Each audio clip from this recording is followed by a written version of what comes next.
Hi, I'm so glad to be here, and I'm glad that everyone's interested to come and talk today. As we're getting started, pull out your little notebooks that they gave in your backpacks in case you have ideas. We can that way you'll be able to save any ideas that you have and be able to translate those into your classroom. Let me introduce myself quickly, and then we'll get going on talking about discussion boards. My name's Jocelyn Wikle, and I currently live in Orem, Utah. I did my graduate work at the University of Texas in Austin. So I've been in Austin for 12 years and just recently moved to Utah. I have 4 kids and a husband, and we're all enjoying being in Rexburg for the weekend. So it's nice to be here, and I hope all of you are coming from many places. We can all learn together as we're together. Did I mention I teach economics? And this is my 3rd semester teaching for BYU-Idaho, so I haven't been teaching for very long, but I really enjoy being a part of the university. Does every class in the university have a discussion board? I think so. So I hope that this will be relevant, even though I'm coming from a business course. I hope that what we'll talk about today, and if you have ideas to share from other disciplines, that we'll all be able to learn and take some ideas into our courses. Now, part of the learning model, an important part of the learning model is teaching and learning together as part of the learning process. And I think that's an important part of learning, is being able to share with others what we've learned. The online experience is very difficult in being able to maintain this active teaching and learning for our students. And I think discussion boards are an important place for active teaching and learning to occur. We don't have the luxury of face-to-face interactions. We don't have the luxury of our students being able to form in-person study groups. And so discussion boards become an important place for us to collaborate, for our students to come together and have this active learning and teaching. And so I want to find out today what's happening in our discussion boards and how can we make that a better experience for our students as far as their learning in the course. I'm sorry, my clicker doesn't work, and so that's why I'm over here and the slides are up there so that I can kind of keep things toggling through. Should we see if yours works? Sure. Okay, thank you for doing that. So anyway, I've just a quick outline and overview of my presentation today. I want to first talk about, do discussion boards work? Do they translate to better learning outcomes for our students? And then secondly, I want to talk about our role as teachers in creating meaningful discussions for students. Oh, thank you. Let me stay back here for a minute, and then I'll move up after we watch a video. So first of all, I want to talk about what I've done in my class. I was curious, do discussion boards work? Is real learning happening, and how can we look at that? And so in my course in particular, what I did was I looked back over my discussion questions, and it just happened that this worked, that I could kind of do this little experiment to see if exam performance was impacted by discussing a related topic in my course. So what I did was, on one discussion board in a particular week, I asked students to share a real-world application of a topic. We had 3 topics that week, and I said, take any one of these 3 topics and share a real-world application that you see in your own life, in the life of another person, from the scriptures. You know, I just said, find a real-world application of this topic, and I gave them 3 topics. Students could participate in 0, 1, 2, or all 3 topics, and it was up to them. Most of them participated in just one topic, one primary topic. And over my 2 courses that I did this, I had 74 students. Once they did that discussion, I wanted to see if they were learning and doing better on learning outcomes. And so a couple of weeks later, on our following exam, they were tested on the definition of each topic, each of these 3 topics. So we had the same week, a couple of weeks later, they were tested on definition only. Okay, so what would you expect if you wrote on a discussion topic? What would you expect your ability to identify the definition? You would hope that if you were a student, you'd be able to identify a definition a few weeks later if you engaged on that topic. And that's what I wanted to find out. So first of all, topic 1, here's what I found. For those in blue, those who didn't post on topic 1, 100% of them got that question right, and 98% of the students who did do a discussion got it right. So really, there's just no variation on topic 1. Only 1 student out of both sections even missed that definition. So, you know, this isn't very useful, is it? But let's look at topic number 2. In my course, 65% of students got the definition right if they did not make a post, if they didn't engage in that real live application of topic 2, whereas 88% of my students answered the definition correctly a few weeks later. And these are just correlations, and do we have any statisticians in here? Now this is just raw. I didn't do any, standard errors and, testing deeper, but that looks to me like a meaningful impact, that we've got this nice correlation happening, that when students are engaging in discussion on a topic, they did better. Okay, what about topic 3? So they look pretty even to me. Even students who were putting related posts on topic 3, their exam performance looked kind of the same, and I was puzzled by that, so I wanted to look a little different, look a little deeper. So I say right here in my slide that it had a hidden impact on exam performance, and let me show you what I mean by that. On topic 3, I went through and looked at my students' actual discussion board posts and tried to figure out if there was some kind of quality measure in their posts. How many of you have seen posts like I put in quotes right here? I think this is a great example. I agree with you because it's so true, it kind of makes sense. Have you guys seen those kinds of posts on discussion boards, right? So this was one of the posts on topic 3. So I wasn't surprised when this particular student didn't get the definition on the test a few weeks later. And I thought, is there some kind of thought or quality that's important in our discussion boards? So as I was going through, I looked carefully at the quality, and it turned out that quality was closely related to the number of words a student posted. So students who were posting above the average number of words on a post, about a paragraph, were getting the definition better. And those who were putting one-sentence examples were not having that information be retained and stick for a few weeks later. I mean, how can you ramble on for a paragraph? I kind of think that's true, and I so agree, and thank you for your post. You can only do that. You can't do that for a paragraph, right? And so when I looked at students who put above average number of posts in green and purple, all of a sudden I saw those students doing better on the exam. Those who were putting 80 plus words, it was about a paragraph, and that was my average number of words for that particular topic. And those who were even posting 100 plus words were doing even a little better. But the effect was about at a paragraph. That's what it took for the student to be internalizing that topic and doing better on the exam. And quickly, I just want to show you, I worried a little bit about this. I said, what if I'm not really picking up discussion board performance, discussion board learning? What if it's just that the smart students are also the ones who are doing better on the exam? So let's look at that, and let's see if it was just my smart students who were engaging on topic and doing well. Well, not necessarily. Students who posted more than 80 words had about the same overall exam average. In fact, many of my students were lower performing students overall in the class that were doing this post, and they were still having this nice effect on their exam. So I was pretty confident that I wasn't just targeting smart students. What if it was just that verbal students? What if my highly verbal students are also better test takers and it's not the discussion board at all? So I looked at highly verbal students. I said, what if someone's highly verbal, they posted a lot on topic 1 or 2 and didn't post on topic 3? What if they're a better test taker? Are they also doing better on the test? And it turns out no. If a highly verbal student did a big post on 1 or 2, that didn't really change their performance on topic 3. So after going through a couple of these different checks, I'm pretty convinced that students who are engaging on the discussion board about a paragraph length are doing better on my exams. And these aren't exams that I'm writing. These are just the course curriculum exams and the discussion board. Now, if you're like me, you worry about those low performing students.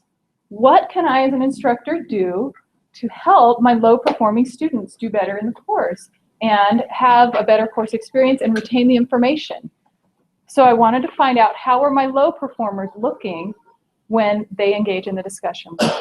Does it boost their learning outcomes also? So here's what my low performers look like. A low performer who engages on topic was much I mean, they showed tremendous gains in their learning outcomes. So for low-performing students in particular, writing about it, spending time, being thoughtful about a discussion board post was an effective way to increase their learning outcomes in my course. How did you get them to do that? Nothing. I didn't say anything. So you can see there are plenty of low-performing students on topic 2 who didn't post on that topic. I just said, you get credit for posting on one of these 3 topics. And that's all they had. I mean, so some of them were doing answers like, I agree, or low, not quality answers. And then some of my low-performing students work very hard and engage and try. And those are the students that I'm seeing when they're engaging in my discussion board, their exam performance is going up. So I thought this was so exciting to see. There's something I can do to let my low performers know that they can be actively improving their learning outcomes through my discussion boards, which, I think that's really exciting. Okay, so anyway, this is kind of anecdotal. I wish I could, over the years as I get more students and maybe refine it, maybe this could really turn into something. And this is just, nice evidence from my class. Anyway, other universities are seeing these same kind of impacts. I read about a chemistry blog at the University of Maryland. They went from a model of individual students just turning in homework like you normally would to a model of doing group work and posting your group comments on a blog and others commenting similar to a discussion board, and their class pass rate increased tremendously, even as they were increasing their standards for the class performance. So they had a great experience with discussion boards also. There is an education blog at Brigham Young University. Similar thing, they went from individual students submitting homework to students posting their homework online, receiving feedback prior to submitting that homework, and the experience was very positive. Those students essentially were doing the professor's job of giving each other feedback. It made the professor's job easier, and the quality of work improved. Well, I shouldn't say it made his job easier, it just didn't change his workload, and the quality of work improved across the board. So that was another positive experience of how discussion boards can improve learning outcomes for students. So now let's shift gears for a minute and think about our own courses and think about what we can do. There's a video, and I want to recognize Seth, who conceptualized this video I'm going to share, that we're going to watch together. So just a quick video, and as you're watching this, let's think about what are some of the problems with this discussion, and what could the instructor do to try and improve this classroom discussion. So let me get this going.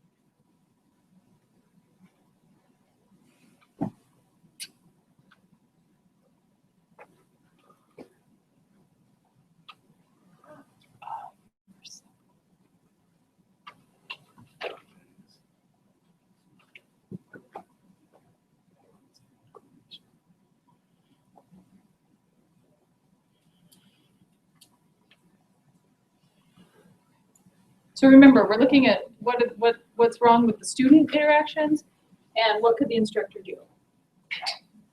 Okay, now we lost the sound. Where did the sound go?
Pie.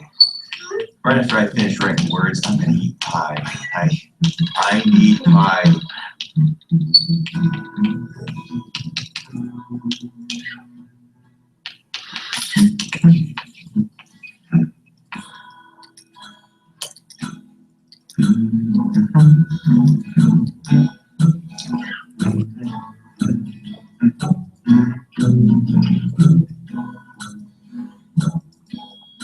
I would have migrated to colonial America because I would seek freedom from oppression. I wouldn't have migrated because the abandonment of family would have forbidden me from such an act. I agree. I agree. Thanks. I believe I need more information before I can reasonably respond, huh? Where am I from? What social demographic do I come from, huh?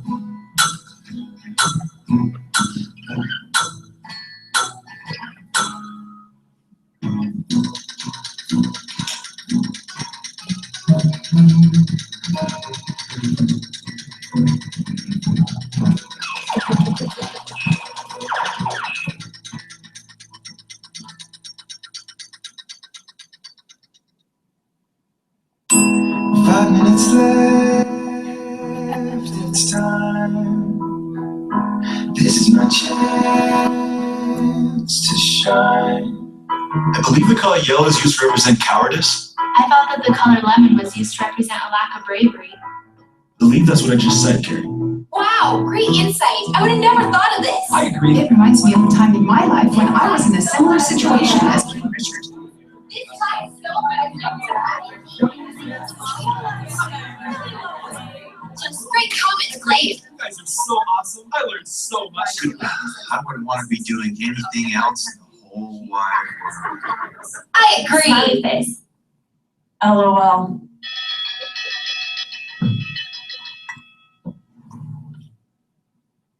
That was awesome. A's for everyone. Great comments.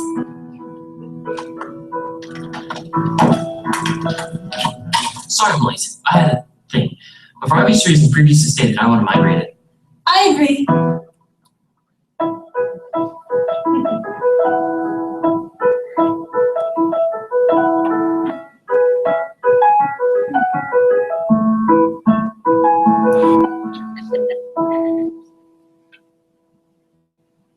There's apple pie and chocolate pie and lemon pie and pumpkin pie. I love pie.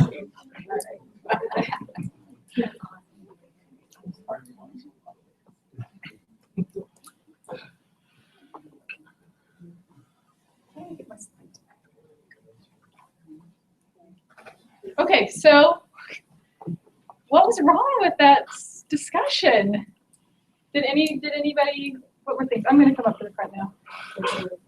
Did anything come to mind about, were there things that you saw that you thought there were some major problems with that discussion? Yeah.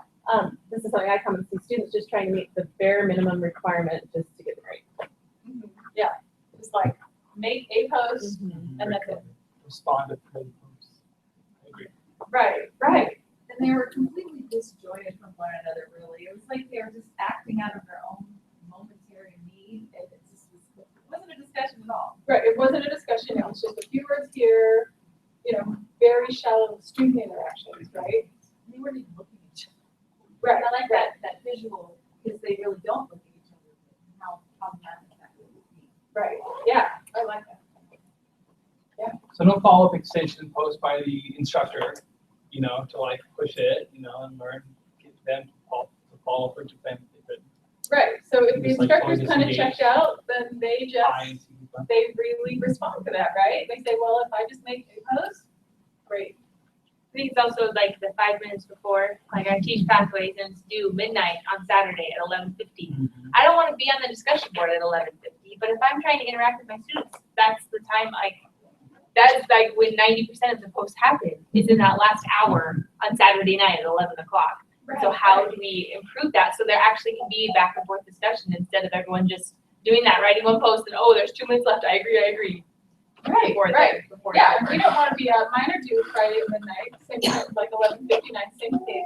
I've been even trying to hit some of those students over this semester. I'm keeping track of who I've posted on or not.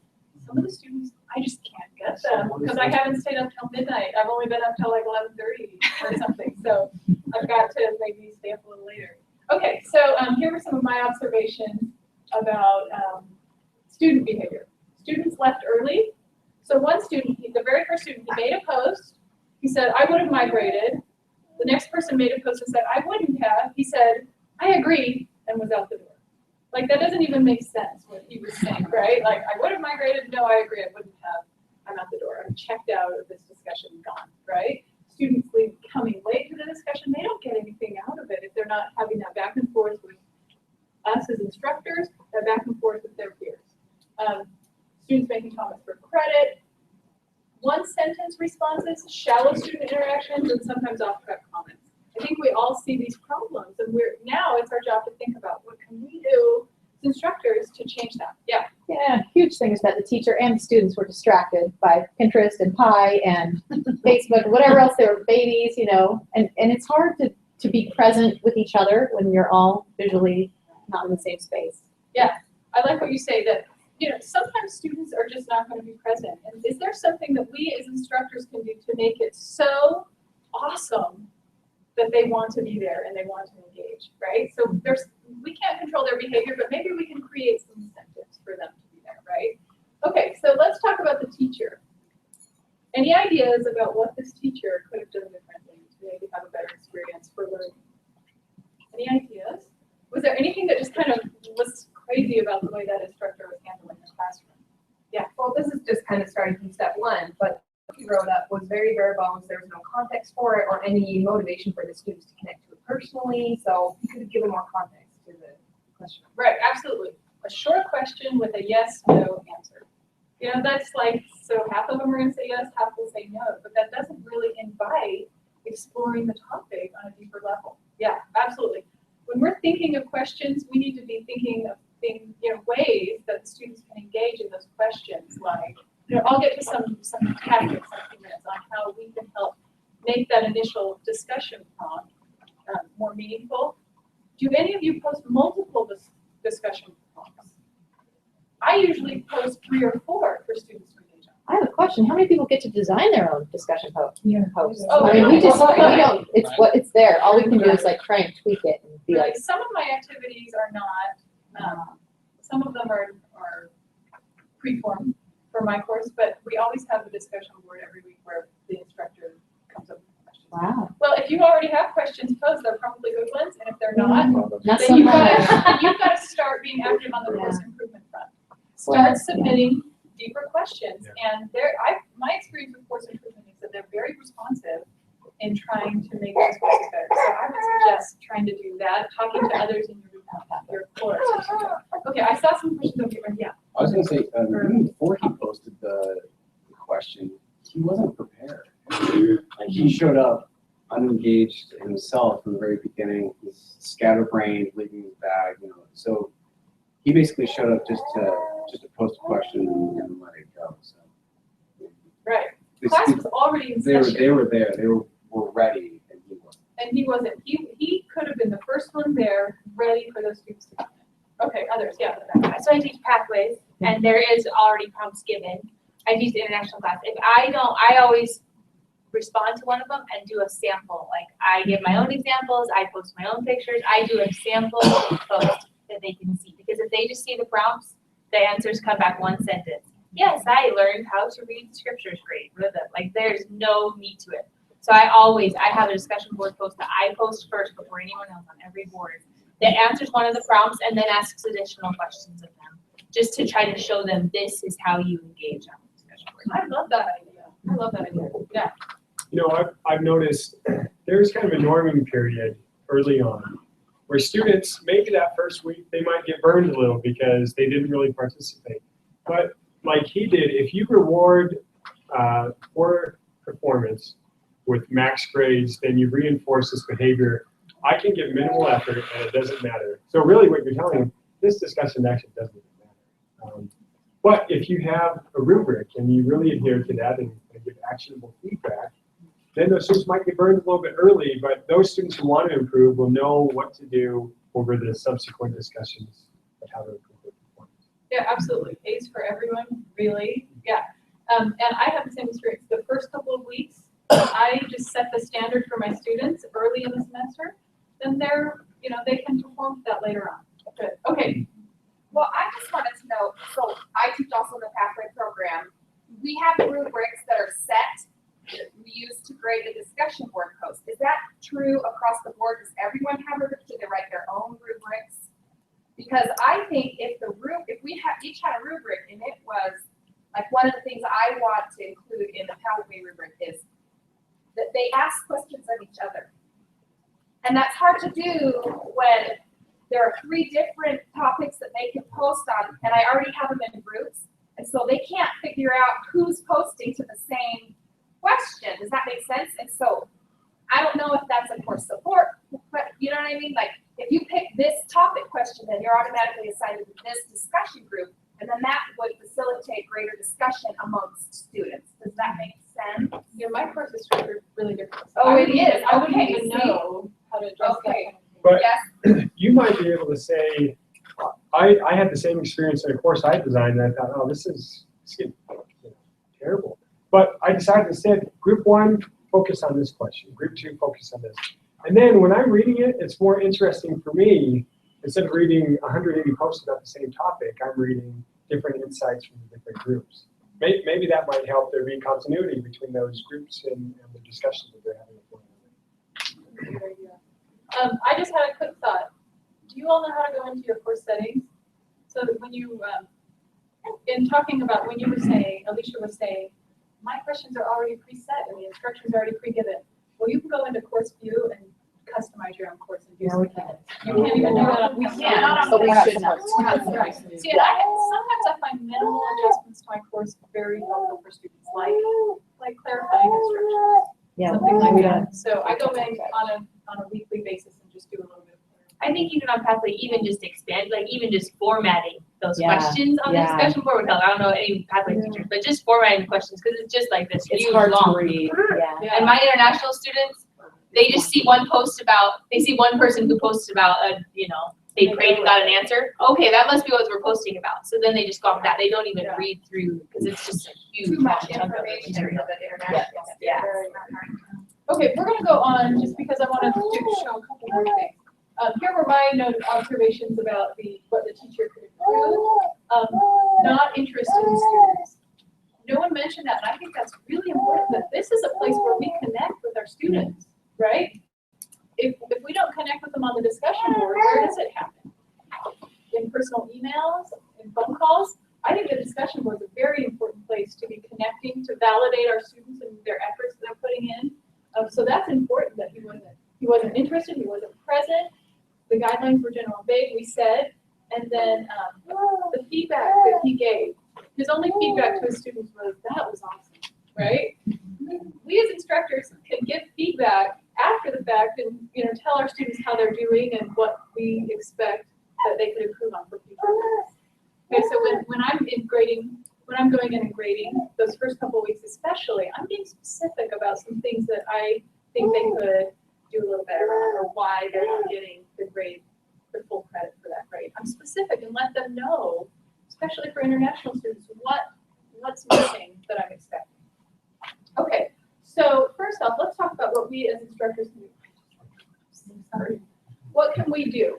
First off, establish a purpose. And this might not be applicable to those who don't have to come up with your own question prompts. So I'll go through this quickly. But what do you hope to accomplish with your class discussions? These are not places for just busy work to happen, right? This is not a place for entertainment. This is learning. We want learning to happen. We also want interaction to happen. This is a place for us as instructors to engage. I also, in my class, I teach economics, so it's not an English class, but I still expect my students with their interactions to be professional. So for some students, professional interactions may include a lot of grammar correction or, just maybe a comment that says, we need to improve grammar on this because you're in a college level course and you're preparing for a business career. International students, I don't do it so much. you guys have that same experience? Sometimes, one time I had a student, I thought she had hired someone from the Philippines to do her discussion board post because the grammar was so atrocious. I thought there's no way that somebody living in Rexburg would have spelling mistakes, no punctuation, pronouns dropped everywhere. Turned out, I realized eventually she was talking about Plato's Closet, the store, in one of her posts, and it said Plato. And I thought, oh, she's just talking into her phone. And that's what's being posted for something. So once I, gave her the expectation, you might use a voice-to-text technology, but you have to make it professional. You have to go back and fix punctuation and things.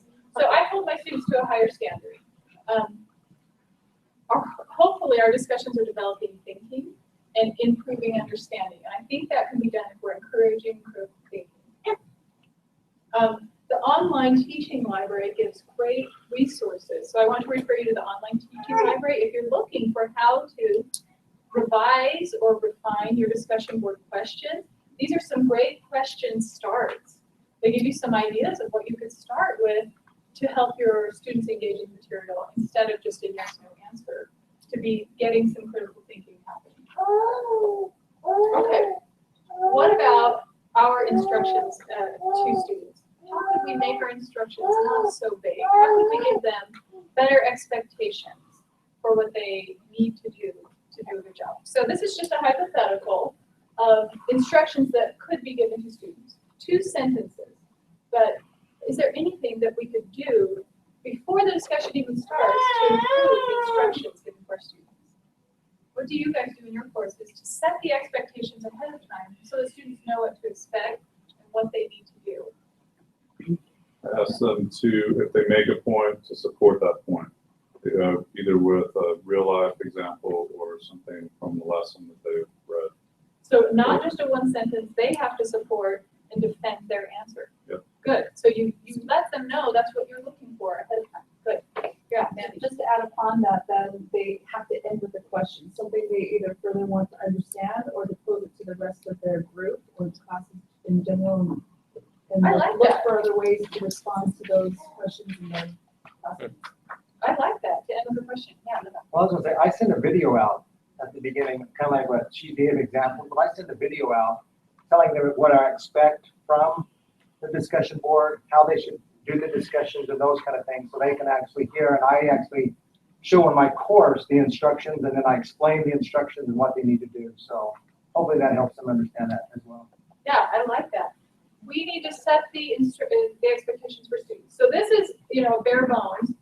This is what I give to my students for instruction. So this is where I have to go into the course and clarify a few things to make it more usable for students. So I give them kind of an estimate for how long I expect. I expect them to write at least a paragraph. So I let them know that so that they're not being docked and wondering, why am I being docked? So I give them maybe a framework as far as how much I'm expecting. I give them the time expectation. Say it has to be, about 15 minutes is probably on the low end, about an hour for my class is on the high end. And I tell them if you're spending more than an hour, reevaluate. If you're spending less than 15 minutes, reevaluate. I let them know. I give them, guidance on how many posts, an original post plus how many posts I expect, what kind of interactions do I expect with other students. Do that. I also give my students guidelines on when to participate. My students are docked if they don't participate at least once before Thursday night when it's due on Friday. Okay, so I say, I give them a lot of, that's kind of a late participation in my mind, but I tell them that, and that's helped ever since I've implemented this policy of asking them explicitly and starting to dock points for not participating early in the week. Our discussions have improved. They're thinking about it, and when you think about something, even if you're away from it, even if you're sleeping, when you come back to it later, you're able to engage on a deeper level, I think. I also tell them I expect professionalism and respect, and then I also communicate balance. Have you ever had students that spend hours in the discussion board and then wonder why they're struggling in the course? And I think discussion boards are valuable, but you have to communicate balance to students to let them know that's not the expectation. And they'll get full credit even if they're not posting or responding to everybody's post, right? So that's what I give to my students. Let me just talk for a minute about teacher presence and the expectations that we face on that. When all of us were trained as online instructors, we were given these instructions. And this is part of the Online Learning 200 course that we all took. I think it's called Bridge Training. They gave the 1/3 rule, which I have found very useful. Try to respond to about 1/3 of our students directly every week. And they even suggest doing a spreadsheet and keeping track to make sure you're not responding to the same 1/3 every week. And that, I think that's helpful to make sure we're touching every student throughout the semester and not just focusing on our early participants or focusing on our very exciting, engaging students, that we make an effort to reach all of our students through discussion board. And I have a little bit of finally, assessment. We talked about this a little bit. I think it's hard to not give A's to everybody when this is something that we control.